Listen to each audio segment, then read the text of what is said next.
Chapter 87. Pen Pictures of the New Earth. With Jesus at our head, we all descended from the city down to this earth, on a great and mighty mountain, which could not bear Jesus up, and it parted asunder, and there was a mighty plain. Then we looked up and saw the holy city with 12 foundations, and 12 gates, 3 on each side, and an angel at each gate. We all cried out, "The city, the great city, it's coming down from God out of heaven." And it came, and settled on the place where we stood. Then we began to look at the glorious things outside of the city. There I saw most glorious houses that had the appearance of silver, supported by 4 pillars set with pearls, most glorious to behold. These were to be inhabited by the saints. In each was a golden shelf. I saw many of the saints go into the houses, take off their glittering crowns, and lay them on the shelf, then go out into the field by the houses to do something with the earth. Not as we have to do with the earth here. No. A glorious light shone all about their heads, and they were continually shouting and offering praises to God. I saw another field full of all kinds of flowers, and as I plucked them I cried out, "They will never fade." Next I saw a field of tall grass, most glorious to behold. It was living green, and had a reflection of silver and gold as it waved proudly to the glory of King Jesus. Then we entered a field full of all kinds of beasts, the lion, the lamb, the leopard, and the wolf, all together in perfect union. We passed through the midst of them, and they followed on peaceably after. Then we entered a wood, not like the dark woods we have here. No, but light and all over glorious. The branches of the trees moved to and fro, and we all cried out, "We will dwell safely in the wilderness and sleep in the woods." Graduate work in the hereafter. Do you think we shall not learn anything there? We have not the slightest idea of what will then be opened before us. With Christ we shall walk beside the living waters. He will unfold to us the beauty and glory of nature. He will reveal what He is to us and what we are to Him. Truth we cannot know now because of finite limitations. We shall know hereafter. The Christian family is to be a training school from which children are to graduate to a higher school in the mansions of God. Heaven is a school, its field of study, the universe, its teacher, the Infinite One. A branch of this school was established in Eden, and the plan of redemption accomplished, education will again be taken up in the Eden school. Between the school established in Eden at the beginning and the school of the hereafter, there lies the whole compass of this world's history, the history of human transgression and suffering, of divine sacrifice, and of victory over death and sin. Restored to His presence, man will again, as at the beginning, be taught of God. "My people shall know my name. They shall know in that day that I am He that doth speak. Behold, it is I." There, when the veil that darkens our vision shall be removed, and our eyes shall behold that world of beauty of which we now catch glimpses through the microscope. When we look on the glories of the heavens, now scanned afar through the telescope, when the blight of sin removed, the whole earth shall appear in the beauty of the Lord our God, what a field will be open to our study. All the treasures of the universe will be open to the study of God's redeemed.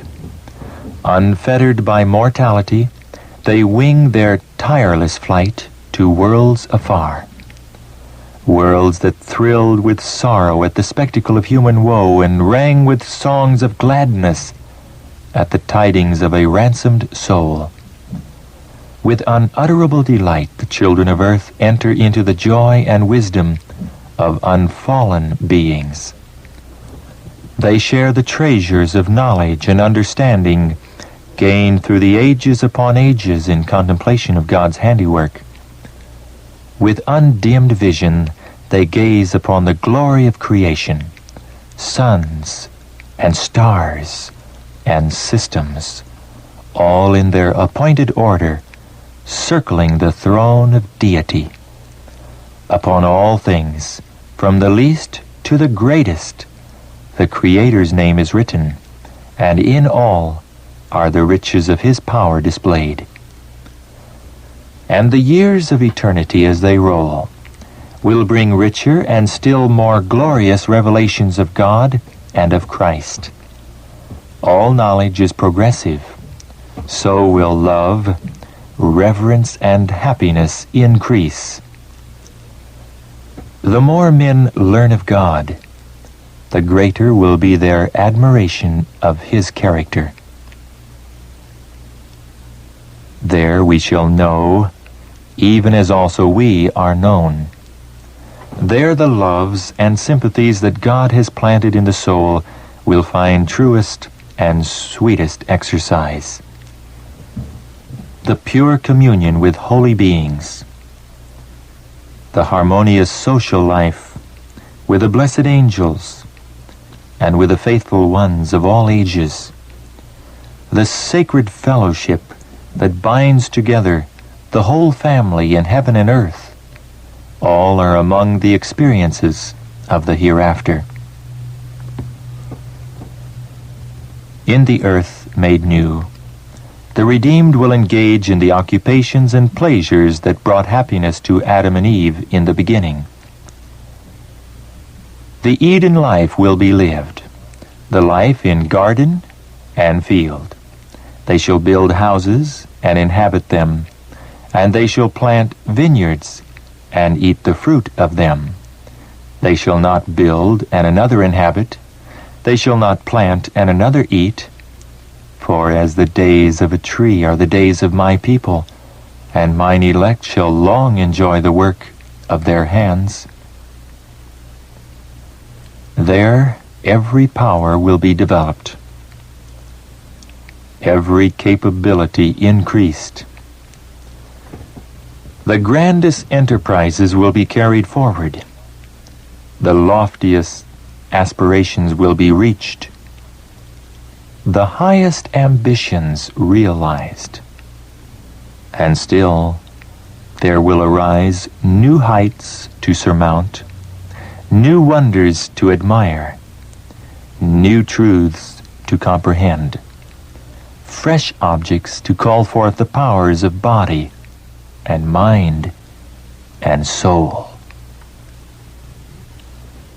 We are living in a most solemn period of this earth's history. There is never time to sin. It is always perilous to continue in transgression. But in a special sense is this true at the present time. We are now upon the very borders of the eternal world, and stand in a more solemn relation to time and to eternity than ever before. Now let every person search his own heart, and plead for the bright beams of the Sun of Righteousness to expel all spiritual darkness and cleanse from defilement. To us who are standing on the very verge of their fulfillment, of what deep moment, what living interest are these delineations of things to come, events for which, since our first parents turned their steps from Eden, God's children have watched and waited, longed and prayed. Fellow pilgrim, we are still amid the shadows and turmoil of earthly activities, but soon our Savior is to appear to bring deliverance and rest. Let us by faith behold the blessed hereafter, as pictured by the hand of God. I urge you to prepare for the coming of Christ in the clouds of heaven. Day by day, cast the love of the world out of your hearts. Understand by experience what it means to have fellowship with Christ. Prepare for the judgment, that when Christ shall come to be admired in all them that believe, you may be among those who will meet him in peace. In that day the redeemed will shine forth in the glory of the Father and the Son. The angels, touching their golden harps, will welcome the King and his trophies of victory, those who have been washed and made white in the blood of the Lamb. A song of triumph shall peal forth, filling all heaven. Christ has conquered. He enters the heavenly courts, accompanied by his redeemed ones, the witnesses that his mission of suffering and sacrifice has not been in vain.